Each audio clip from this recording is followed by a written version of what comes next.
So, as the next part in our request series, someone sent me this video and said, do you have any idea how to recreate this sort of effect? And you can see here it's a MIDI keyboard hooked into Macs, and it does different things depending on what key is triggered. So the first one here is, depending on the keystroke and the velocity of it, it increases the size of the circle. And then it moves on to a bit further up the keyboard. It simply just plays through this fancy pattern, depending on what key is being pressed. And then finally, when the same key is repeated, it skips through an image sequence and sort of plays a nice video when they play it. And each key has a different video associated to it. Fantastic. So, it's a really quick mock-up, but it should hopefully give you the understanding you need to recreate it yourself. So what I have here is a key slider, because I don't have a MIDI keyboard, hooked up to various sort of playing methods. And you can see when we play a section of the keyboard, so the first third simply just plays a movie. The second third, depending on where we press, skips through a preset amount of frames on another video. You can sort of adapt this how you want. And then finally, this is all real time. This is a 3D object I have hooked up to the final third of the keyboard, and depending on where you press here, it moves it sort of in a bounce. So you can imagine if you were playing music in real time, you'd get a really cool effect with matching the keystrokes when you push this. Right, so how do we make that? That is a great question. So let's bring in our new Max window. And the first thing I'm going to do is I'm going to create a jit.movie. And I am going to play that read redball.mov, comma, vol0. Redball doesn't actually have any volume, but it's just good practice to get into because some of the other movies I'm going to have do. So I want jit.movie, redball, and then I'm going to do dozer, and then I am going to do, what's another one called? Blading. Let's go crazy. And then I'm going to have my toggle, metro 30.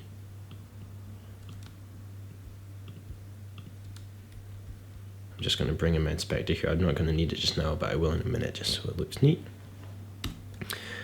And then we're going to pass all of these to switch 3. And what the switch does, if you're not familiar, is, depending on which inlet you have picked, allows you to control it. So you can see this does nothing, but this does something because we're on inlet 2.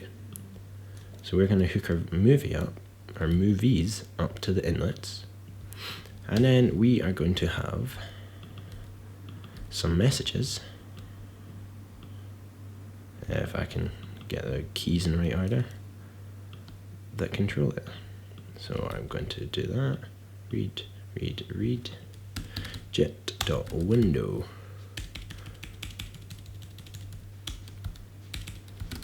Window, I'm going to call it output. I'm going to give it a size of 320 by 240, and I'm going to make it floating. Perfect.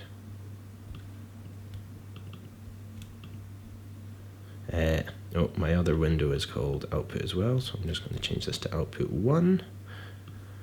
And there we go, magic. So now if I hook up the switch, bang my metro, nothing happens until I pick one. And then whether I pick 1, 2, or 3, you can see that it picks a movie. And you can, hopefully you can already see where this is going. But if we find a method to bring in our metro number, our MIDI numbers from a fake source, we set it so that when 1/3 of the keyword is pressed, it loads up the movie we want. So I'm just going to bring in a key slider as my fake metro. And looking at its inspector, I can see that its low MIDI key is 36. So if I hook up, so that's a MIDI note 36. And then its offset is 48. So 36 plus 48 is 84. And you can see that because of the zeroth method in Max, we get 83. So we know that our keyword goes from 36 to 84. And just to keep it simple, because I'm working in thirds, I'm going to scale that between 0 and 3. It needs a float number there. So now, depending on which third of the keyboard's pressed, we're going to get a number between 0 and 3. So it's going to be 0, 1, 2, 3. No, sorry. 1, 2, 3, because this is 0 down here. And what we want to do, it's almost like a root message, whereas if it was 0 or 1 coming through, so in this method here, it sends that out one way and bangs 1. Between 1 and 2 it bangs 2, and between 2 and 3 it bangs 3. But root won't work, so we need to do a ranged sort of root, and for that we use the split message. So when our number is between 0 and 1, when our number is between 1 and 2, and finally when our number is between 2 and 3. Now a split message will actually root the number it's receiving. So if I play in this bottom quarter, you can see that it actually plays the float it gets. But we don't need to worry about this, because we just want to know if it's in the bottom third or not. And if it is, we want it to bang 1. If it's in the middle third, we want it to bang 2. If it's in the top third, we want it to bang 3. So now, simple as that, we have made a MIDI controlled image switcher. So bottom third, middle third, top third. Fantastic. And in that is exactly sort of what we're seeing in that video. But let's make it a bit more complex. So dozer. Our middle third, let's make it so that instead of it playing the movie, it skips through frames. And for that, the simplest way I could work out to do it was a counter. So I'm going to set up a counter that every time it receives a bang, it does a palindrome from 0 to 10. Amazing. Now, in reality, when we look at the movie, you won't see much change if you just use one frame at a time. So I'm going to times this output by 10. So it's going to do frame 10, 20, 30, 40, 50, 60, 70, 80, 90, 100, and back down. And I know that Dozer has around 181 frames in total in it, so we'll be fine with that. But you can use the get frames message into jit.movie if you're not sure on how long your video is. This is almost the same. You could do this if you turned an image sequence into a movie, bring it into Max. It's a much more native way of playing it. You could then skip through that image sequence using a counter rather than playing the movie. Now we need to send a message, so frame our number, bang. So what this is doing, every bang, counter is going to increase. It's then going to times that number by 10 and say go to frame, whatever counter times 10, and bang. So if we pass that into jit.movie, I'm going to remove the metro, and now I'm going to bang it, and you'll see that it skips up and down the movie. Super. So now what we need to do is, as well as switching to field 2, we want to send a bang. So we're going to do send middle third.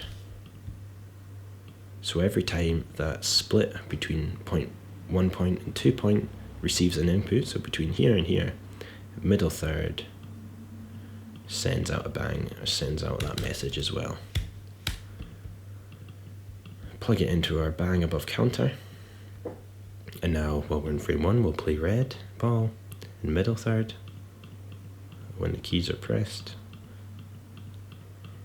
It will skip through that movie, and in the top third it will play bleeding.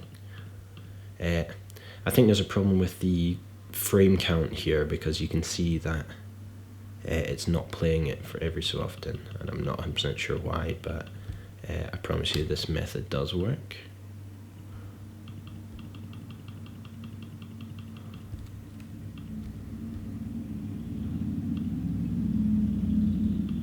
Let's just have a quick look. So let's plug that in there, message get frame count, plug that into our movie. There you go. So I made a mistake. It doesn't have 180, it has 86. So our counter is going too high. So if we half that and times it by 5, it now should be go between 50 and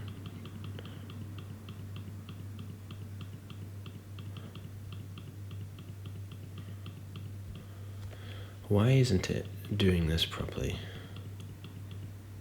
So although there's 86 frames and now we've changed it, 10 times 5 is 50. It should be working, but it's not. It doesn't seem to want to reverse through the film again. Okay. Make sure you add an auto start feature as well.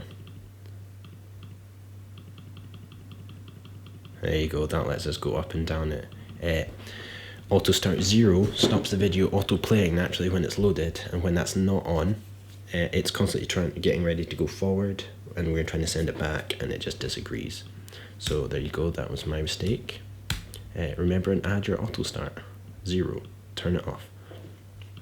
So there we go, now we've got plays video, plays dozer up and down depending on where it's pressed.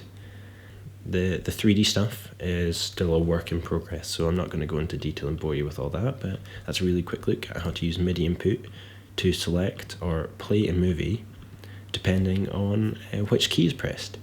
And you can see that in a very similar fashion to what we have with this skipping through on a counter, you could just have it exactly this field narrowed down. So this button here is 55, and you could just see when 55 is pressed, instead of going through a counter, it just skips to a certain frame. And that's how you can see when he plays up and down, it plays certain frames. And that's what you could do with this. So 55 plays 1, 59 plays 2, 62 plays 3, and then just as you go through them, you'll see it running up and down the movie. So I hope that was helpful, I hope you enjoyed it, and I'll see you in the next one.